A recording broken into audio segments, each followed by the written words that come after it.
Hello everyone, and welcome to another video. How is everyone doing, and how's your Sunday?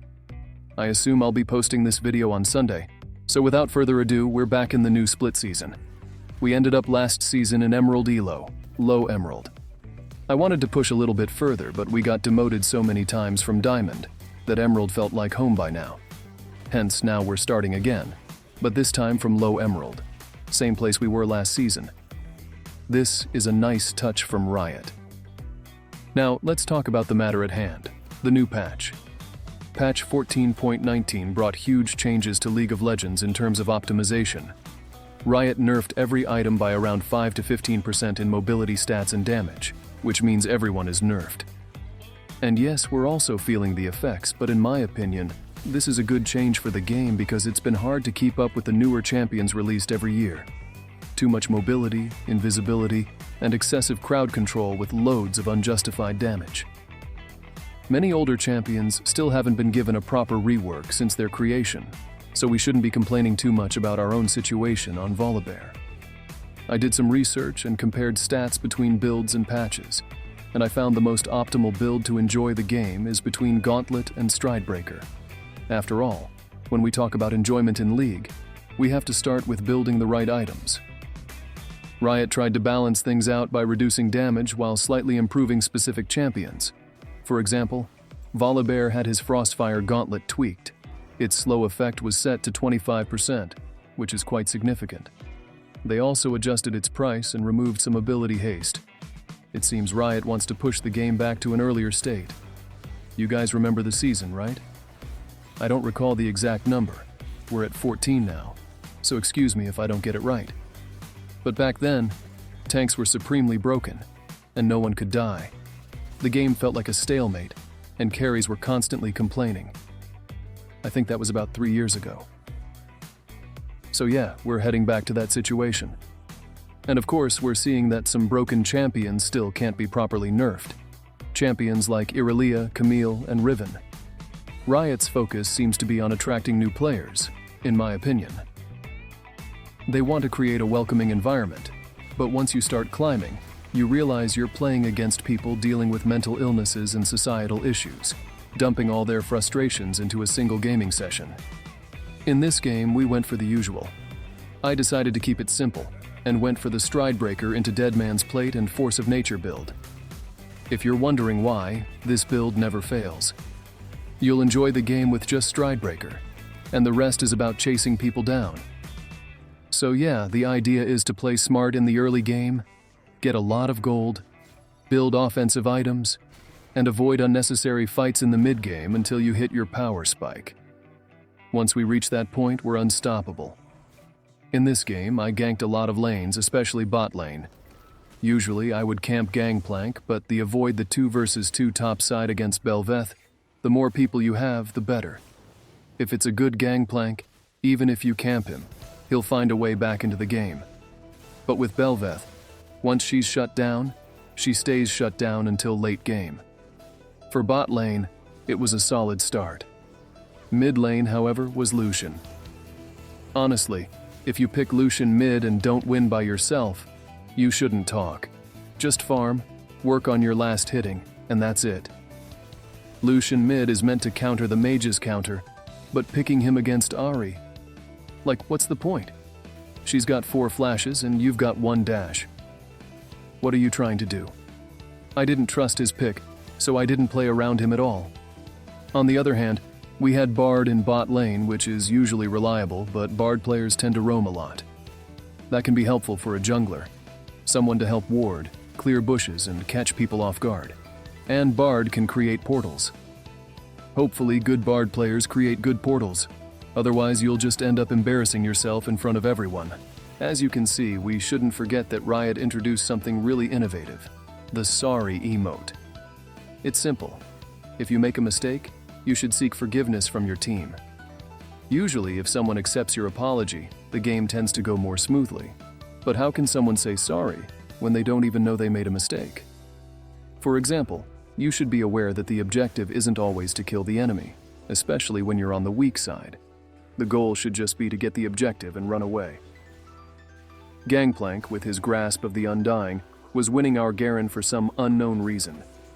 I'm not a top lane player, so I don't fully understand the matchup, but it felt like Gangplank was playing intimidatingly. But I'm not there with the mindset to gank or fight. I was just there to sneak the Krugs. So yeah, it didn't feel like a favorable situation if we went for a 3 versus 3. Top lane was pushing toward us, mid lane was losing the mental game, and there was no point in trying to reason with these players. Sometimes you just have to let it go and look forward to the next play. So what did we do? We strengthened the bot side. The plan now is either to reinforce that strength or seek control on the top side. But since we have Bard and Kai'Sa seems to be a decent player, I can let them handle bot lane for 3 to 5 minutes until the next Drake spawns and instead focus on top side. I also wanted to assess the situation with Gangplank to determine if he's a threat, because if left unchecked, Gangplank can take over the game, and it will become awful. With that in mind, I used Herald to help our Garen. But let me tell you this, if your Garen player doesn't have that signature vibe, the one where they ignore stop signs and turret dives, then they're either just learning Garen, or they picked him because he countered Gangplank and didn't know what to do beyond that. From this encounter, we now know that our top laner is not playing to the expected level, our mid laner is just a crybaby, and we're left relying on our ADC and support. But, sadly, our support built Heartsteel. Why is he stacking HP? I really don't know. I've noticed this happens a lot at the start of a split. You get a huge patch impacting all items, and players start building troll items in the name of experimentation. And since we also experiment sometimes, we let it slide. The game will now depend on me, Kai'Sa, and half of the support player. So yeah, so far we're doing good. I think I have the most kills in the game, or maybe the highest kill participation. But to be honest, that doesn't really matter. You can have 0% kill participation and still be the MVP of the game if you're at the right places at the right times, getting the correct objectives and keeping up with farming. Sometimes, farming is the right thing to do. But in this specific game, we need to close it out as fast as possible. Wondering why? Our key players who should be strong and carrying in the late game are non-existent. We only have a strong mid game and a decent start to the early game. Beyond that, we'll be facing a fully powered Gangplank, Ahri, and Samira. It's almost impossible to imagine a winnable situation in the late game. But now, after securing Baron buff, we should just keep playing like we did in the early game. Separate fights, picking off targets here and there, and avoiding team fights. You'll notice that whenever I die, it's in a 4-5 or 3-5 situation. But as long as we keep choosing our fights, we should maintain a cleaner record and a much easier game in our hands. Regardless of the game's situation, once you reach your 3 core items, you should feel a significant power spike in your champion. It's especially good if the 3 items have something in common that reinforces this idea. For example, if you notice that all my items give movement speed, that's to drive home one idea. I am the fastest player on the map. This mindset will give you confidence in your actions. Yes, we do damage. But what are we here for today? We're here to stun one player and survive that decision. For example, in this situation against Ahri, the play requires some prior information. Does she have her ultimate or not? If so, will my movement speed compensate for the distance of 3 flashes? In our situation, the answer is yes. If we both have flash, we should be able to catch that fox. This is the idea behind this build, and every build should have the same core idea. In any neutral off-tank build, mostly you'll find that if your build focuses on tanking and damage, you won't notice this idea as strongly. But if you build in League of Legends, you should always build towards a goal. And our goal is to be the fastest, to catch anyone. This is our sole existence in this particular game. I should be able to stun anyone I choose to. It is inevitable. So yeah, I think we found our first go-to build in this split. Now we should seek different builds, and as usual, the hardest build to find is the one that counters mages. I think I had a clue last season, and after some research, I found out that there isn't a single AP item that directly counters shields.